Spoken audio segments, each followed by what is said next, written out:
In this video, you'll learn how to leave a project in Asana. This guide provides a step-by-step process to ensure you can exit a project smoothly and effectively while also addressing any responsibilities you need to manage before leaving. Begin by navigating to the Asana website and signing into your workspace. If you are already signed in, you will see your dashboard displaying your active projects. Locate the specific project you wish to leave and click on it to open the project details.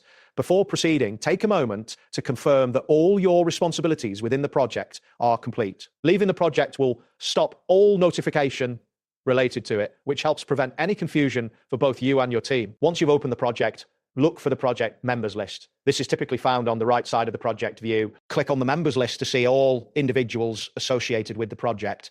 Next, find your profile within this list. When you locate your name, hover over it to reveal additional options. You should see an option labeled Leave Project. Click on this option to initiate the process of removing yourself from the project. After clicking Leave Project, a confirmation message will appear asking if you are sure you want to leave the project. It is essential to read this message carefully. Confirm the action by clicking the appropriate button.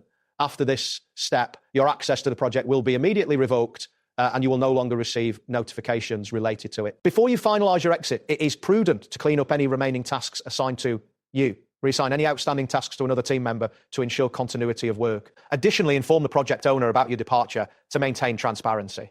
To check for any leftover items, navigate to My Tasks from your dashboard. This section lists all tasks assigned to you, allowing you to confirm that you have addressed everything before leaving the project. After confirming that all tasks are reassigned and that you have communicated with the project owner, you can be assured that your removal from the project was successful. This ensures a smooth transition for both you and your team members, minimizing any disruption in workflow.